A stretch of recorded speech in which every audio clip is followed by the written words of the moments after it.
Um, one more presentation, and we are getting to the end of this morning session.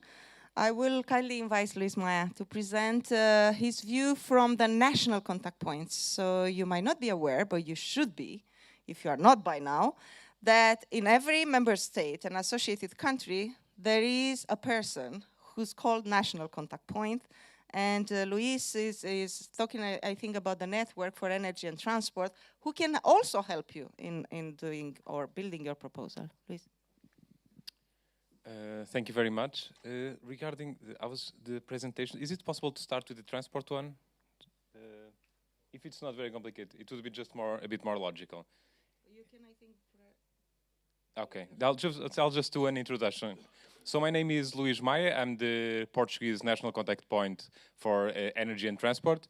If you're not aware of who are the NCPs and what's their role, I would advise you to search who is the national contact point in your country, in the area of energy, transport, or whatever area you're working on, and contact them, because our role as NCPs is to help stakeholders participate in Horizon 2020 and associated joint undertakings like the fuel cells ones.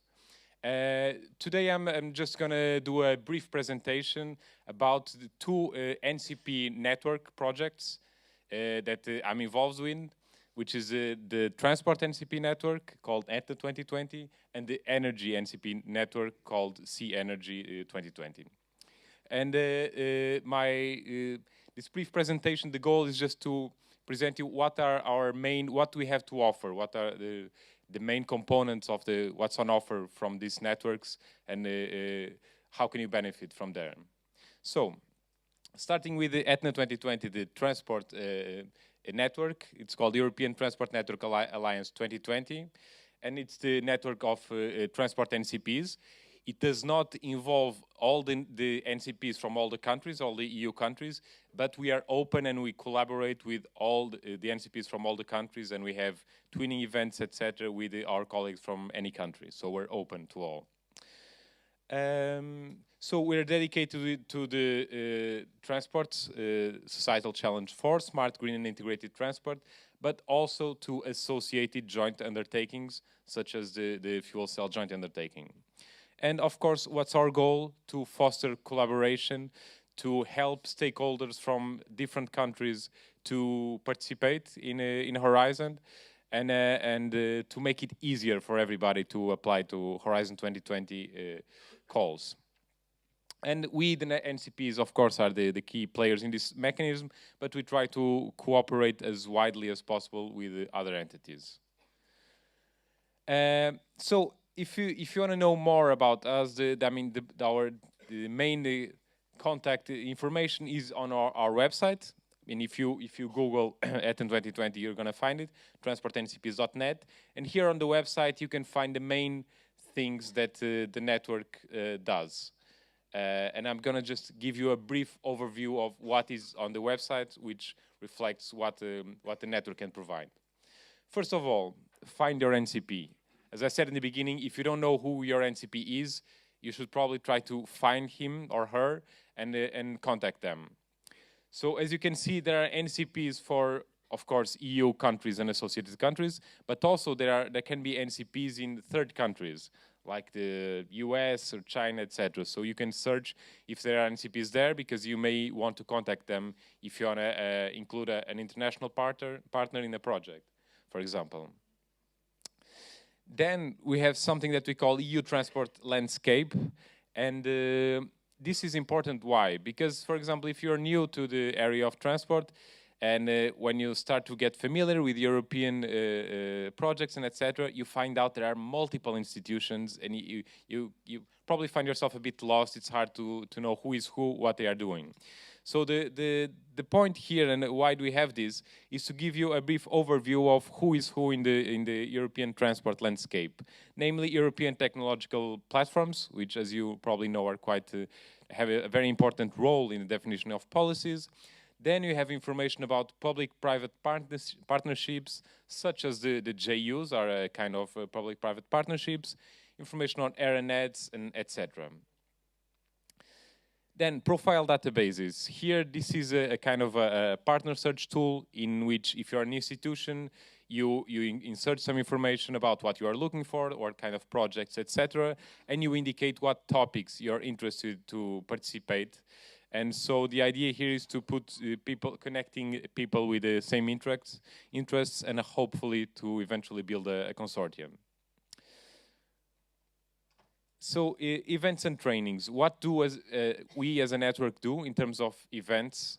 I would say the most important things that we do are brokerage events. Usually, for example, in Transport Info Days, we tend to organize the brokerage event associated with it, which is perhaps the most impactful thing most easily seen thing about our work. But we also organize webinars and trainings that can be either focused on NCPs, for whichever country, or some of the trainings are focused on regular stakeholders. Anyone can see them, and for the public in general. Then we also have something called the Etna Academy, which we organize once per year or every 2 years, and the goal here is to get together coordinators preparing a proposal and try to help them improve their proposal to increase the odds of success. Then we also have here a toolbox with more information about the European associations, all kind of entities. This is broader than that first point with the European landscape, but you can find fact sheets, also our newsletter, information about transport organizations. This is quite thorough, so you'll probably find any type of European institution related to transport here. Then we have this funding map database. The goal here is try to help stakeholders who are looking for funding, funding not just for Horizon funding, but other types of funding, in the kind of loans, etc., equity, whatever they're looking for. And we have a tool in which you can filter by country, by the type of funding that you're looking for, and hopefully you'll find something that suits your needs. And last, but I would say not least, we have we developed some NCP twinning events. And what is this? The goal of NCP twinning is if an NCP is not very familiar, he's new to the job, not very familiar with his area, he can come to one of our twinnings, even if he is not a member of the Etna 2020 project, and he can learn with the best practices of NCPs that are more experienced. So I would say, in a nutshell, this is what the Etna 2020 network has to offer. I would invite you to come and explore our website, to contact your NCP, and of course, if you want to know more, come and talk to me during lunch. And now I will try to present the energy network, which you will see is what we do is quite similar. Yes, here it is. So the Sea Energy 2020 project, the idea and what we do here is very similar to what we do in the transport. So I'm probably going to be a bit faster here, but this one focuses on energy. The reason why here today we're presenting both is because fuel cells, as you know, is connected to both energy and transport. So, also, you can easily find our website, Sea Energy 2020. As you see, the site has a different format, but the main structure of the website is a bit similar to the transport one, in which what we have to offer. Because as you see, we have the Find NCP, EU funding, partner search, also information about other EU networks, etc., and some other things. To start with, we also have a Find Your NCP. In this case, you will find your energy NCP, not transport. In your country, your third countries associated, etc. EU funding, I think this is quite interesting, especially in the area of energy, because as you know, there's a lot of different other fundings besides Horizon 2020, which is of course our core. But here you can find different programs which can be used to fund your project, such as the CEF Energy Program, European Investment Bank for other projects, InnovFin, etc., etc. Here you have information about alternative instruments besides Horizon 2020 to fund your projects. Partner search tool. This is similar to these partner profiles that we had in the transport network. Again, you can introduce the partner profile for your institution, indicate which topics are you interested in, but you can, here you also can, if you have a project idea, you can insert it in this tool and search for partners for this specific project idea. So, of course, the idea is to try to help people find partners for their project, to build consortia, and hopefully to present a proposal to one of these European programs. EU networks. Here, do you see what you have in the EU networks is information again about what's the panorama of entities that are shaping the energy sector in Europe. Who is who again? So if you're new, or even if you're not new to the energy area, sometimes it's hard to know who are the different entities participating in this area. What are they doing exactly? So here you can find information about different entities such as European technological platforms, cities and regions initiatives, international organizations, etc., to give you, let's say, an overview about relevant entities in the area of energy that can be important for your participation in these kind of projects. We have a section dedicated to news and EU policy, in which you can find EU policy updates, relevant news, etc. So it's important to be up to date to what's happening, and you can get some information from the Sea Energy website. The calendar with the events organized by the network or where we are participating in, and just last, you have some media. You can find some media about the project, and brochures, etc. So that was it. As you saw, it's very similar to the transport one. And again, please contact your NCPs. And if you want to know more, come and talk to me at lunch. Thank you very much. Thank you, Luis. We finished the plenary, all the presentations, all the input, if I can call it this way, to you that we wanted to do, and relatively well in time. We still have 15 minutes for question and answer. Before we jump already into the brokerage, as I promised this morning, we will do the hydrogen valleys separately with all of you here in the room. I hope you can still stay with us before the lunch for this very important topic. So, questions. Do we have the Slido? It's coming. Then one question from the audience before the Slido comes. Yes, Angelo? Thank you very much for your presentation about communication, dissemination, and exploitation. My question could be a silly question, but for me it's important. Are the evaluators aware of all these things? Because sometimes happened to me in the past that I was really making things in a way, and the evaluator have a different approach to the same problem. And then the question is, will be that evaluator informed about what you intend for dissemination? Because it's very important. Mm-hmm. Otherwise, we can follow your suggestion, and the evaluator will not follow your ideas. Thank you very much for the comment. I can assure you, yes. We are briefing the evaluators thoroughly, I would say.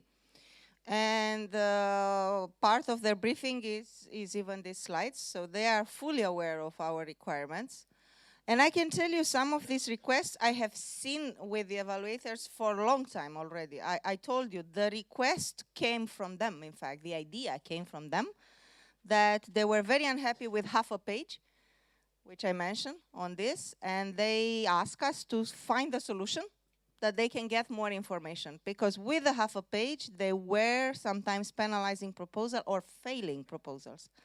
So they are fully aware, I can guarantee that. Slido. Good, let's go through the question.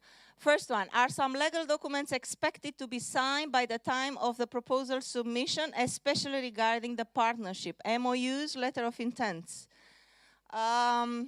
I can give the floor to Georgiana, but I can tell you, as far as I remember, and I'm talking under her supervision, we have only one requirement in the Hydrogen Valley, which is going to be presented in a moment, that we need a letter of intentions as part of the proposal.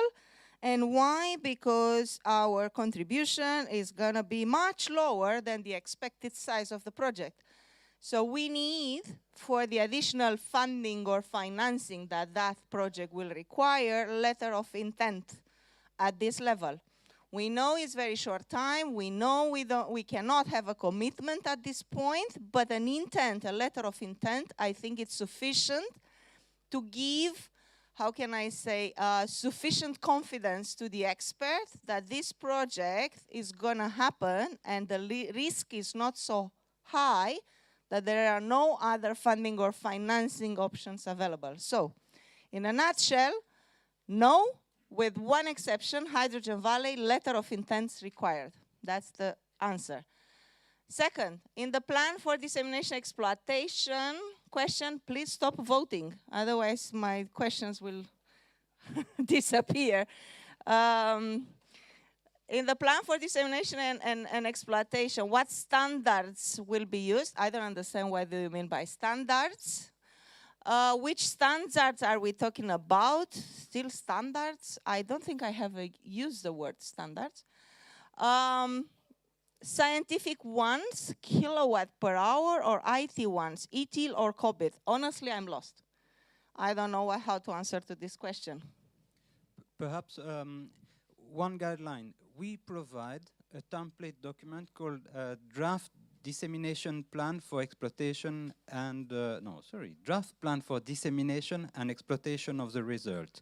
And in this template, you have all the structure and all the indicators that are needed to be filled in. Elite, COBIT are stuff coming from a different environment, from IT.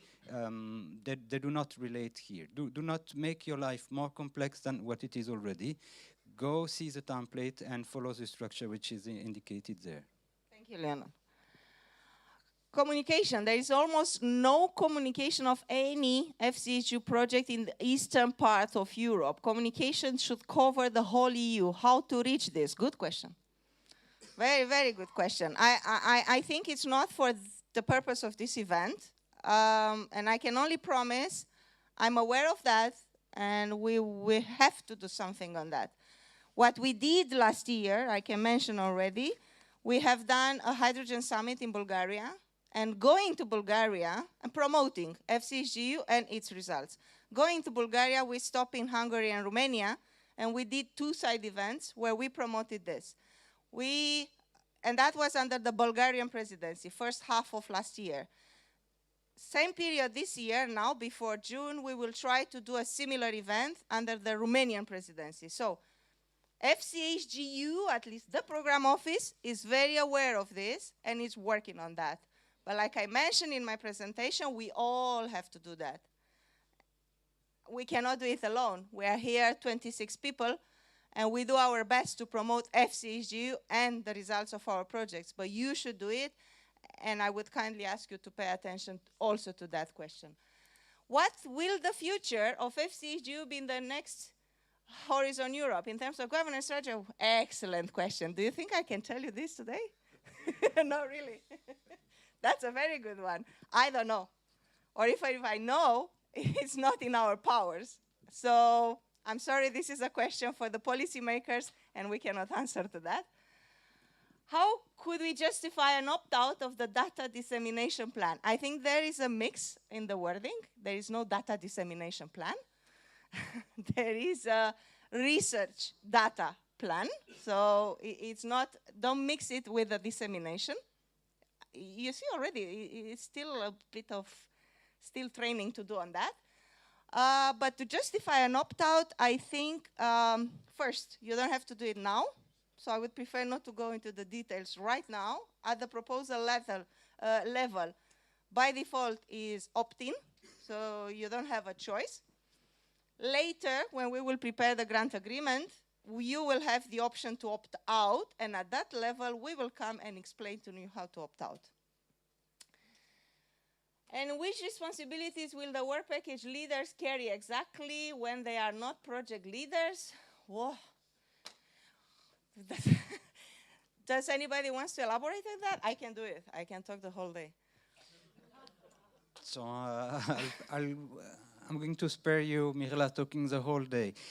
Thank you. But for the work package leader, in fact, you will have the responsibilities linked with that work package. And for example, being sure that the other partners are delivering their work on time with the sufficient quality needed. You will perhaps grasp or gather the information in order to build report, financial report or technical report that you will later submit to the coordinator. In fact, you will act as a small coordinator for a dedicated work package. Could be work package on communication, data management, or technical work to be done. But it's administratively, there is no additional responsibilities linked with work package leader.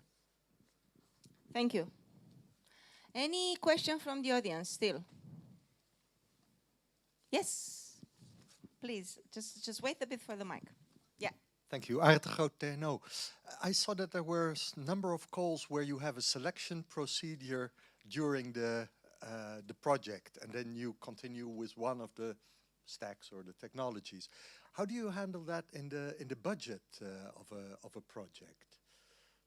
Because I'm not sure I got your question. Well, in that case, you need funding for one of the two partners, and in the budget, you have to enter a fixed budget for partner A and partner B. But if only one will be doing the work in the second phase, how do you handle that in the budget?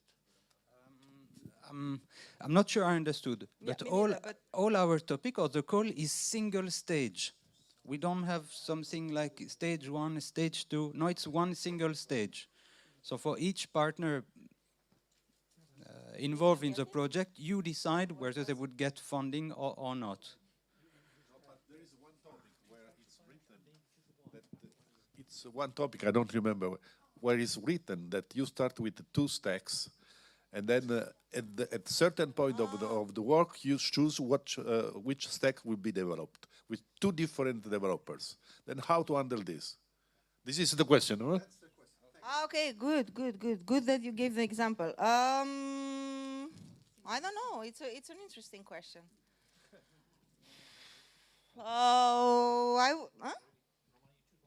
Yeah, I think I will not go that way. That you have to choose one from the very beginning. But I think you should have a plan for both options, and present it to the experts. And yeah. I have no problem to brainstorm on that.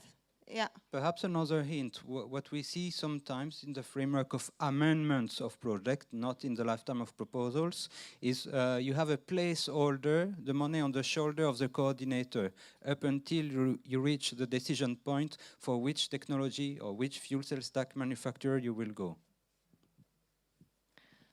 Any other question? No? No from the audience? Whoa, pretty clear. Thank you to the speakers for the clarity then. So let's give a round of applause again to my colleagues. They're also there. We have here a very dedicated team working very hard, I have to say that, and we are always here to help you. So don't hesitate.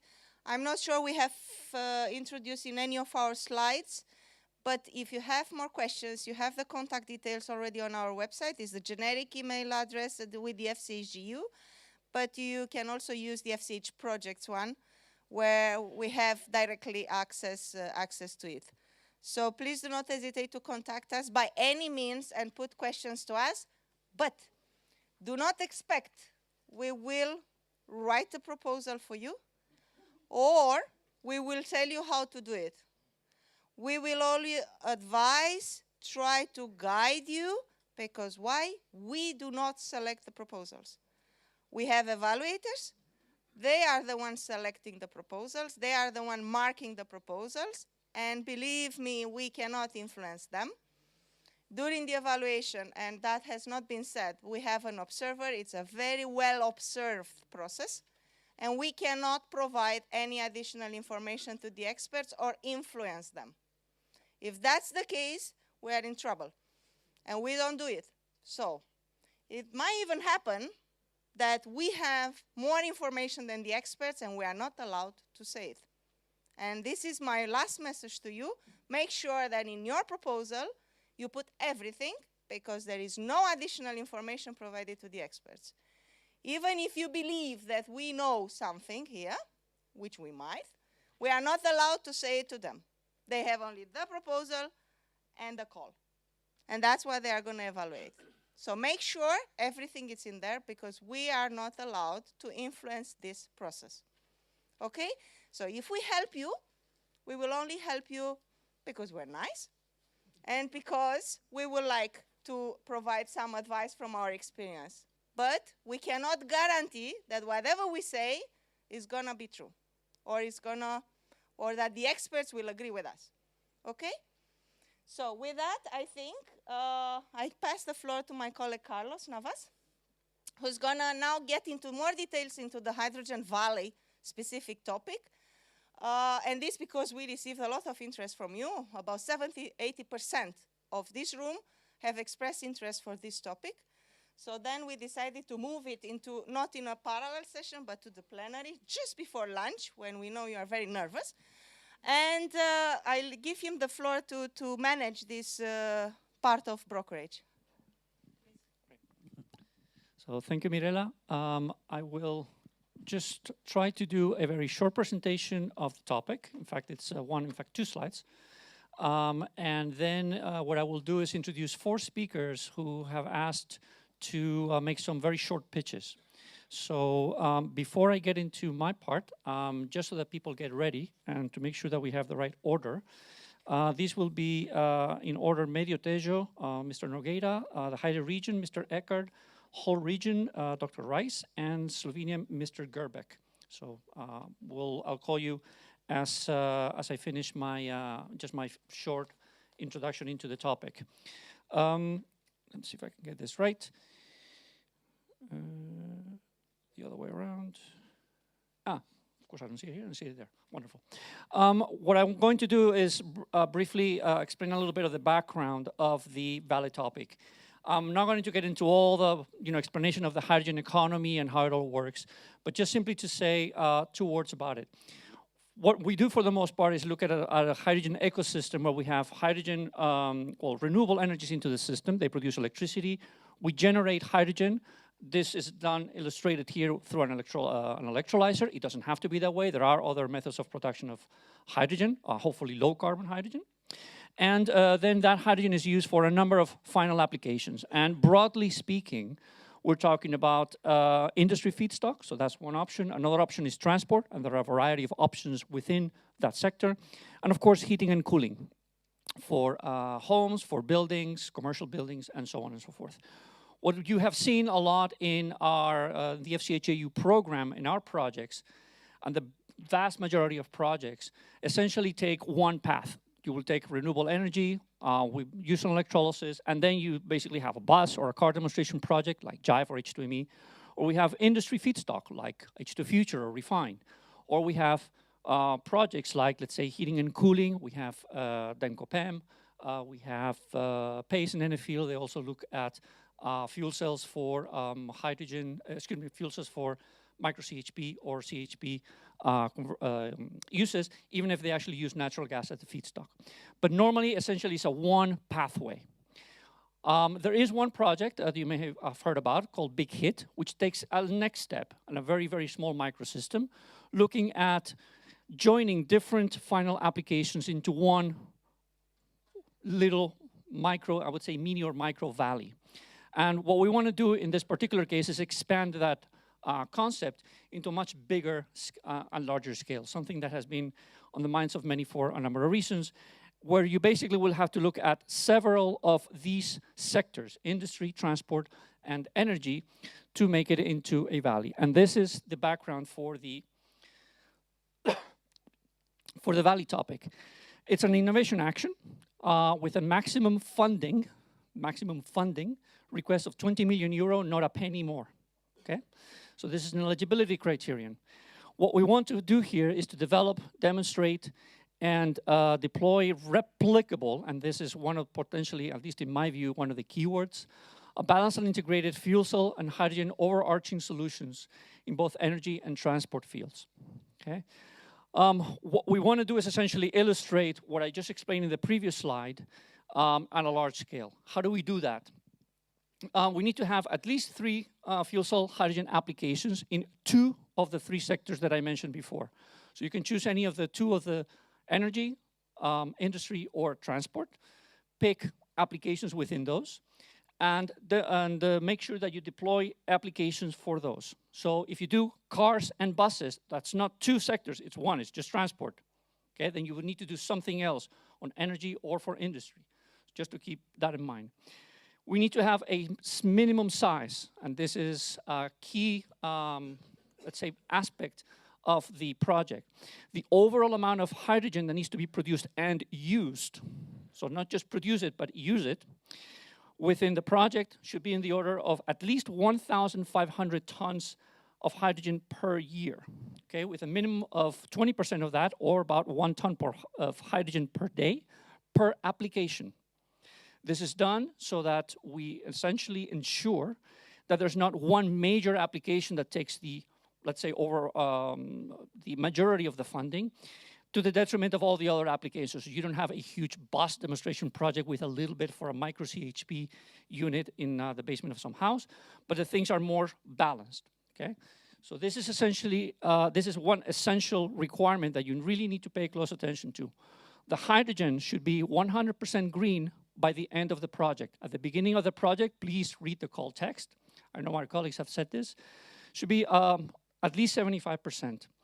The replicability of the project, it is absolutely fundamental. There's a lot of interest all over Europe to replicate these kinds of hydrogen valleys, and this needs to be taken into account in the proposal. Secure additional funding. We mentioned before, Mirela did, that we will have, in this particular topic, we will need to see letters of intent to make sure that the co-funding necessary to bring the project into reality is as secure as possible to give evaluators the confidence that this will go forward. It does not have to be regional, so please, let's say, disregard this word. It needs to be additional funding. It can be regional. It doesn't have to be regional.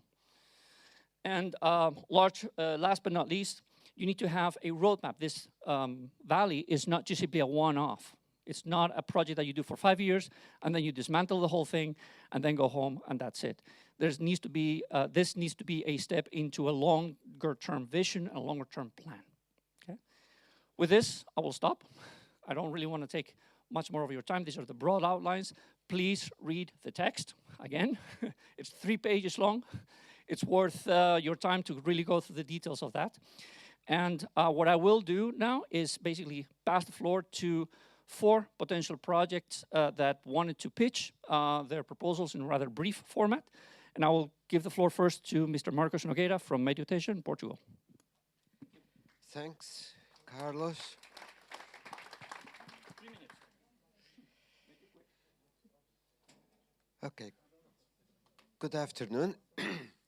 I'm Marcos Nogueira. I'm going to talk about the hydrogen valley in Tagus. And Tagus is the big river between Portugal and Spain, which is already a valley. So somehow there is a valley already. Do you know that we waste renewable energy there? Quite a lot. There are too much of renewable energy produced during evening. So we need a solution, and a quite huge one, in order to achieve both objectives of keeping investing on renewable energy and not wasting the renewable energy we are wasting now. So we need to pick it up for other applications that indeed are not yet renewable, such as, of course, transportation and some applications in buildings that require intensive storage of energy. These are more or less the figures of our hydrogen valley, because it goes from Lisbon until some regions in Spain.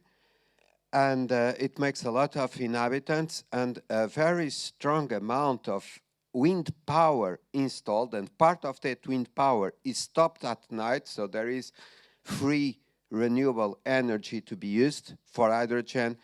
And indeed, comparing the figures of this valley, the Tagus Valley, with other regions in Europe, we have the highest wind power intensity in our energy or in our electricity grid mix. So we are in perfect ideal conditions in order to demonstrate how to make this 100% renewable use of energy. This is the Tagus Valley itself. So that's a central region between Portugal and Spain. And we are glad of working with our friends, our brothers from Spain, and to do it to be an Iberian Peninsula project as it is the river Tagus. So sorry. You can see here the intensity of wind, so that's really amazing figures.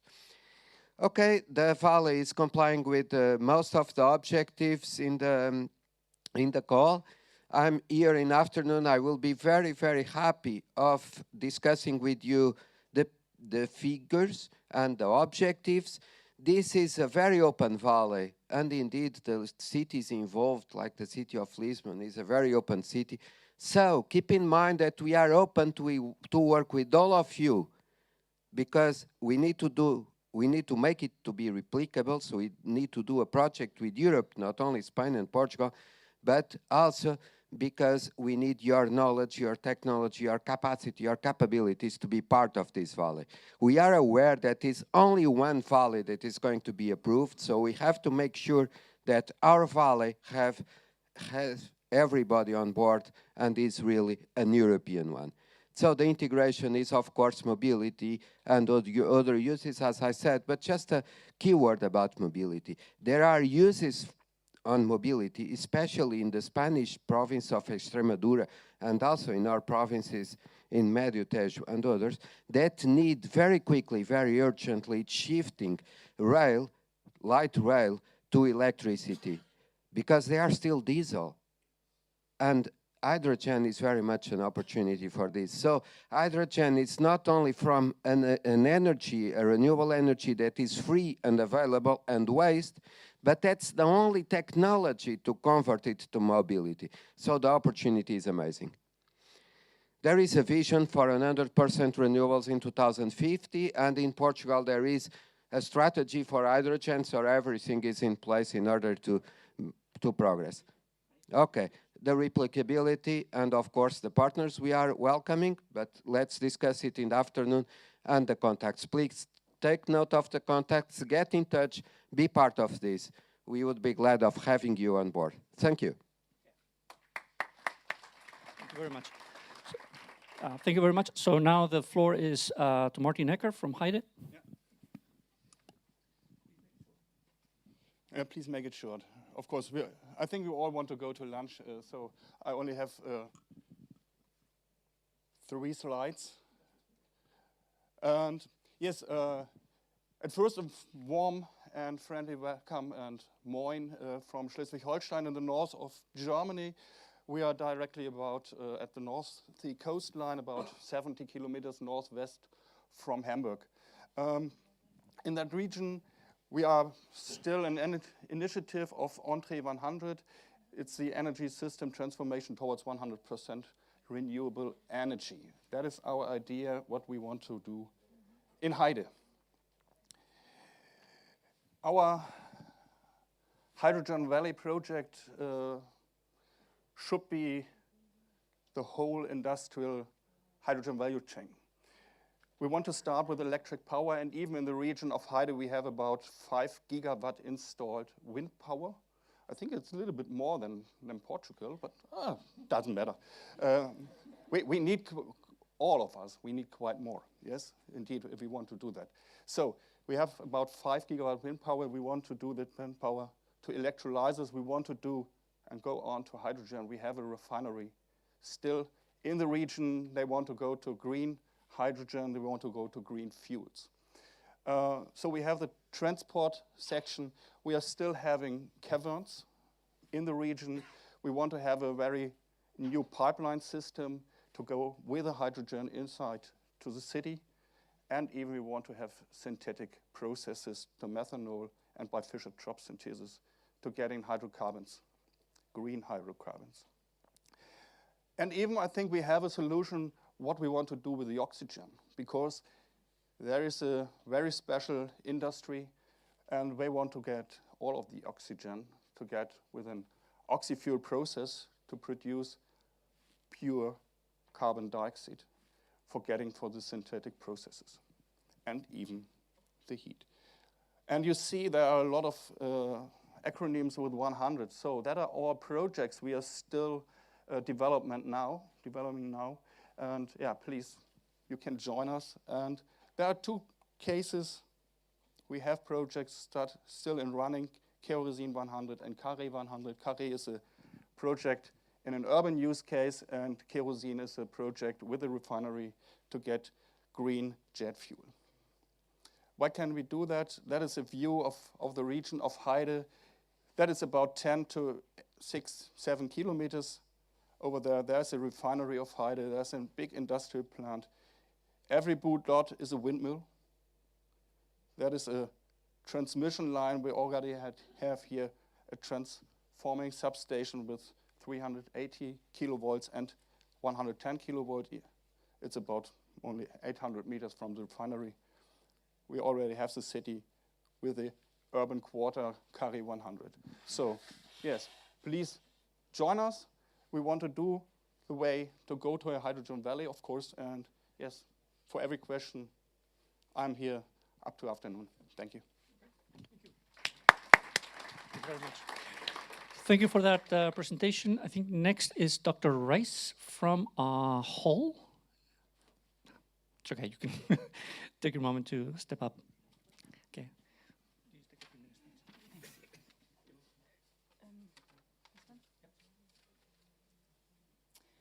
Hi, I'm Geza Rice from the University of Hull, and we are right at the beginning of the hydrogen journey. So we have fantastic assets which I'd like to outline, but as I said, we're kind of at the beginning of it all. So our ambitions as of the Humber Hydrogen Valley is to develop a hydrogen economy based on the Humber's economic strengths. Is this gone? Sorry, the first thing. So within the UK, the Humber is one of the most carbon-intensive regions, and that's for us the major driver to decarbonize that. We've got significant offshore assets, Hornsey and Dogger Bank, and also onshore wind farms. Within England, we're sort of the second largest amount of wind farms, 20 plus. And the other thing we have is 2 offshore landings in the region, so where the offshore electricity comes onto the grid. Salt and Chemical Park is the UK's second largest chemical cluster. It's got big businesses in there, for example, BP, including some of the petrochemical R&D. 2 main oil refineries that refine 30% of the UK's fuel, and then also 4 ports, with Immingham Port being the largest port by volume within the UK, and also Grimsby, which is the O&M activity focus for the wind farm operators. Largest enterprise zone, and that's always great in the UK because that is attached to government money. We've recently had a confirmation by Siemens that they will invest in a train factory in Goole, and I'll show you later on a map where all of these sites are. And through the Siemens investments, we will have strong links with Alstom, which of course builds the hydrogen-fueled trains. Strategic connections in terms of transport. Hull links through rail and motorways to Liverpool, which is another key sort of economic center within the UK. And then 12-hour sailing of 60% of the European market. I won't mention the B word, but those markets will still exist, hopefully even after Brexit. Massive natural gas infrastructure, again, 20% of the UK demand. We also have salt caverns right around Hull, which are the potentially used for hydrogen storage, and we have already discussions with some of the Teesside projects, which is, of course, not in the region, but they're looking to use our salt caverns for hydrogen storage. Got key businesses in the region, and also a public-private sector group that's developing as the cluster that will take on the management of it all. Just to give you some idea, so the red ones are the ports, and then the purple lines are the major infrastructure regions. Sorry, that should have come first. That's where we are, where the arrow is, right on the east coast of the UK. The wind farms, the ports, our refineries, that's where Siemens will go. And also we've got the gas networks. We've just recently had another gas line coming, connecting the two areas. And with this, I'm just trying to indicate that that's the link to Liverpool, which is another kind of key strategic asset of our cluster. So if you're interested, I'm not looking to be the lead partner. I'm looking to join somebody else's project, because as I said, we're right at the beginning of the journey. So if anybody would like to have a partner, then just get in contact with me. Thank you. Thank you. Thank you very much. I'm looking for Alexander Gerbek from Slovenia, who will also present the last, let's say, concept for Hydrogen Valley. Thank you very much. Good afternoon. My name is Alexander Gerbek, and I would like to introduce this project. This is actually not a city, but it's a country. It's a country which wants to go hydrogen. Today in Slovenia, hydrogen is not really present. So we have developed this project as a private initiative with strong support with the government today.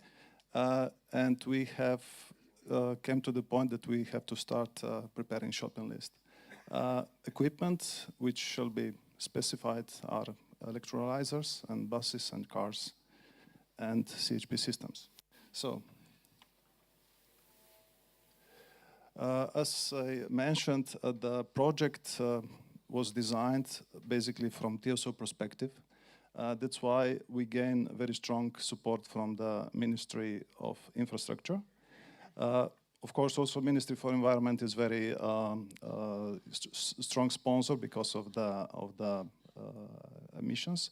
Very strong additional added value was when Ministry of Defense has identified that this approach can help with capability of defense. So this is project timeline. After initial pre-feasibility study, everybody was encouraged, and now we are intending to deliver this project by the 24. It is very important that also government of Slovenia has recognized this opportunity when Slovenia will lead presidency of EU in 21. It's now a first milestone that we shall deliver this first demonstration order, the first demonstration pilot with a fleet of approximately 100 cars and buses. So we are looking for technology partners. We are looking for manufacturers of equipment. We can only look for products which are TRL 9. And if anybody in the room is interested, we are looking for it. Thank you very much. Okay. Thank you very much. We have about 10 minutes before lunchtime. I would like to open the floor for some questions. I understand that we had some on Slido, but while those come up, if anybody has, I guess we will read.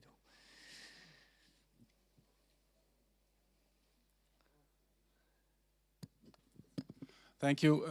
It's not so much a question as an offer. I am based in Abu Dhabi, and I've been working on a similar initiative in Dubai South, which links the port to the major new airport as well as the Expo 2020 site. There is a 21 million square meter logistics center. The airport will have 17,000 vehicles. So we've basically developed the concept of a master plan, which looks very similar to the things that I've seen. And I would like to basically, offer that project as part of a European consortium. It would be in Dubai. Thank you for that. Hold your questions for just 1 second. Let's see if we can answer just a couple of the Slido ones. First one is, as Hydrogen Valley is an innovation action, does it require 3 legal entities from 3 different member states? or it does require 3 legal entities from 3 different member states. So interregional cooperation is required and not just preferred. The requirement is there, is an eligibility criterion. You absolutely have to meet it. All that means is that partners in the project need to come from at least 3 different member states. It doesn't have to be 3 regions that are from 3 different member states. You can have suppliers that come from different countries, for instance, and that's just one example. Data gathering, knowledge dissemination partners, these all can come from different areas and regions. But the requirement, of course, is there and needs to be absolutely met. Next one, how can several regions apply together to the Hydrogen Valley call? That's entirely up to you. Clearly, the valley has to take place within one area, geographic area. What modes and forms of collaboration can arise from that to enhance replicability, for instance, or to link up with other potential projects that may be happening elsewhere? That's entirely up to you. There are plenty of options out there, and I don't really want to point people in one direction or another. What is the expected leverage ratio in the 20 million euro? I think this is more of a rule of thumb, but this is not in the call text, I should point out. So this is not an eligibility, not a legal requirement. But roughly speaking, we're looking at budgets that will probably be in the order of 80 to 100 million euro. Okay. Again, this is not a legal requirement. This is just simply more or less a ballpark figure that I can give you, roughly speaking. Several regions want to apply together to Hydrogen Valley. Must they be geographically next to each other? That depends. I'm going to go back to, let's say, question 2, so that's similar. If you wanted to have 2 regions that wanted to do a valley, then yeah, it's difficult to see how, let's say, Brussels can be a region, a Hydrogen Valley together with Bucharest. I don't really see how that is going to happen, okay? There's a geographic proximity factor that needs to be taken into account. Otherwise, the link between the hydrogen production, distribution, logistics, storage, and final use are going to be very, very difficult to meet. So that is something that you need to take into account. I hope I have addressed these questions as clearly and succinctly as I possibly can. If anybody has any questions right now from the floor before lunchtime, now's your time.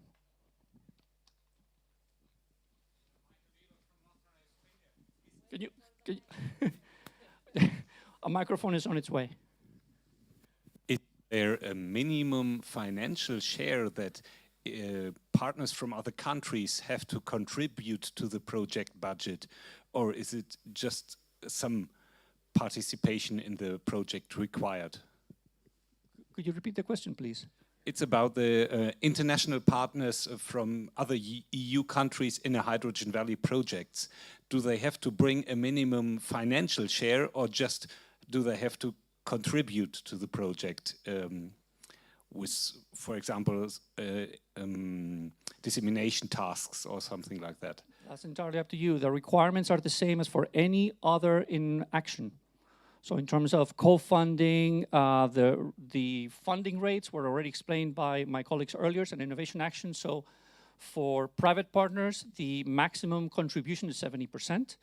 Then, of course, if you're a non-for-profit, then you can actually access 100%. But overall, clearly, because of the scope of that particular topic and the particular project, the overall budget is going to be substantially larger, in the order of 80 to 100 million euros. How the contributions from the different partners are considered in the proposal, that's entirely up to the partners to decide. And each consortium will be completely and vastly different. So that we leave up to you. Roselaine YNG, do you have particular conditions related to project maturity? Sorry, say that again, please. Do you have conditions related to the project maturity? I believe in the call text, if I'm speaking from memory, but I believe it in the call text, it talks about a minimum of TRL 6. Okay, so for applications or technologies that are going to be deployed in the project, a TRL 6 level is required.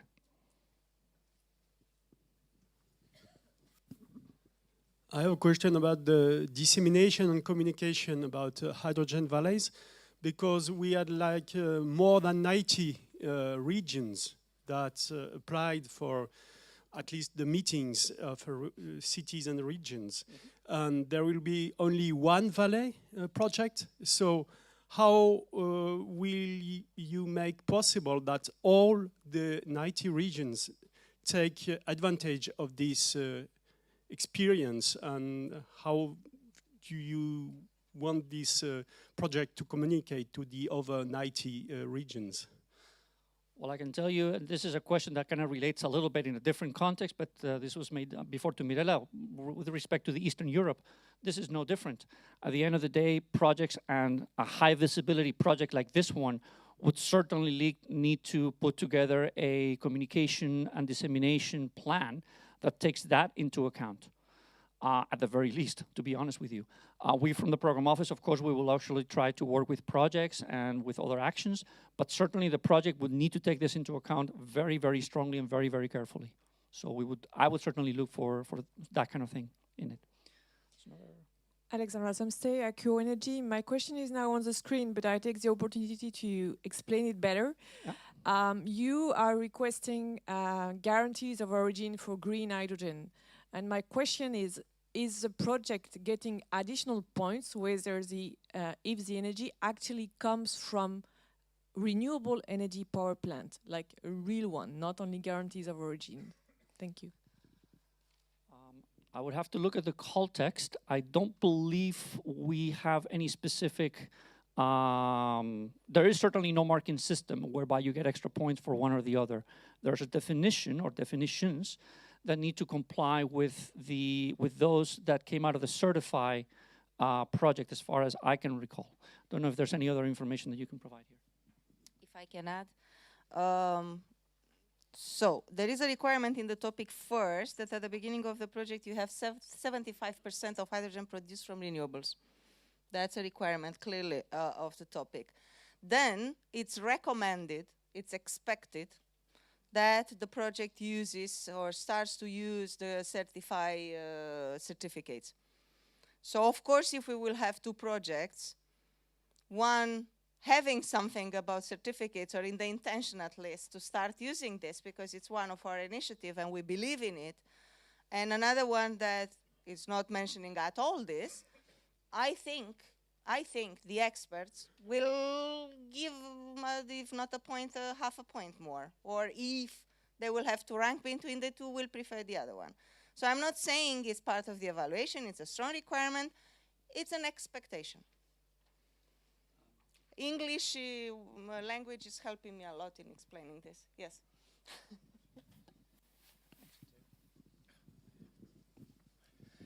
John Jordan. Two questions related. The letter of intent, does that include the amount of money the region is going to put in? In other words, is it this rule of thumb, 80 to 100 million euros? And what happens if a region doesn't get to that level? The second question is, sorry. Nothing happens. The second question is that taken into account in the evaluation? And is the evaluation for this project different to the normal evaluation criteria? So in terms of the contributions and so on and so forth, there is nothing. I think a couple of colleagues have mentioned this before. There are two documents that the evaluators will have access to, plus of course all the information material that we provide to them at the beginning of the evaluation week. One is the call text, the other one is your proposal. There is nothing in any part of the call text that I can recall that talks about 80 to 100 million. So the impact of that element is essentially zero.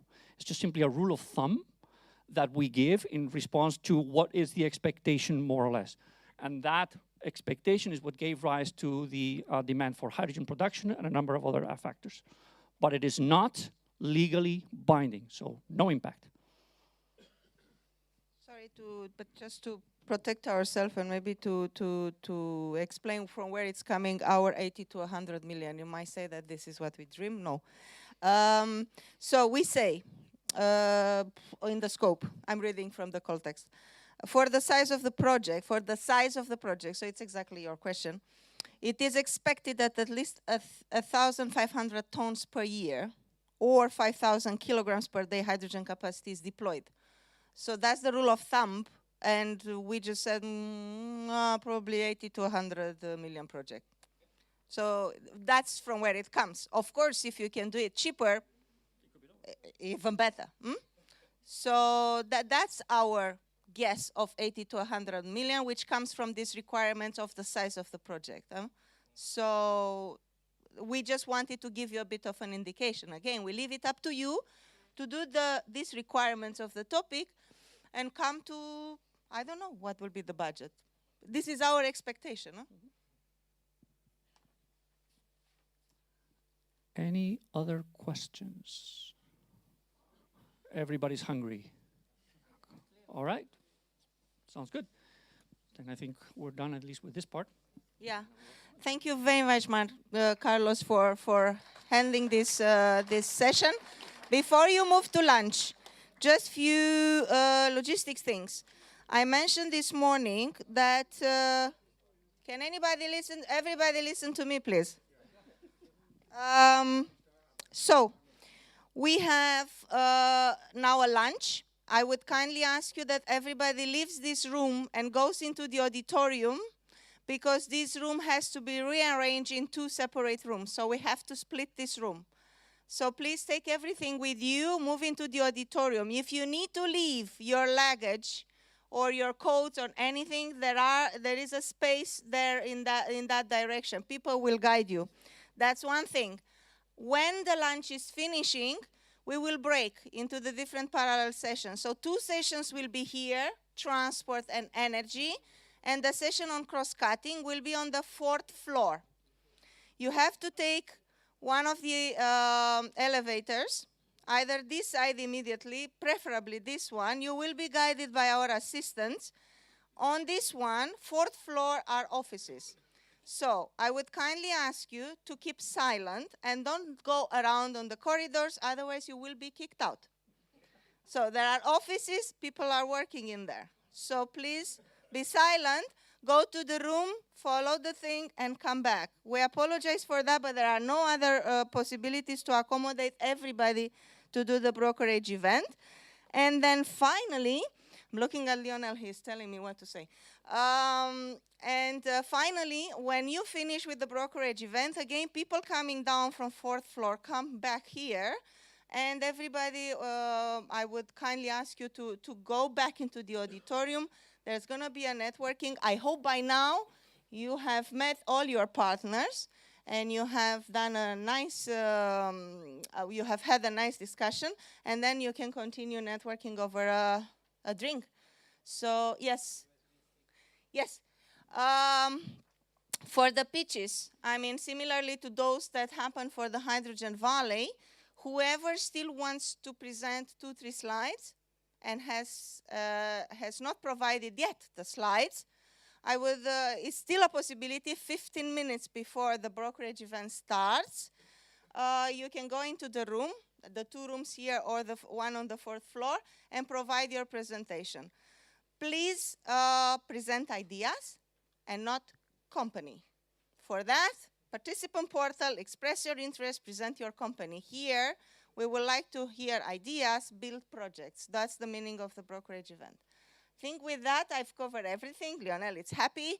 And I wish you good luck. And we see each other back at the networking. Have a good networking and good lunch. Bon appétit.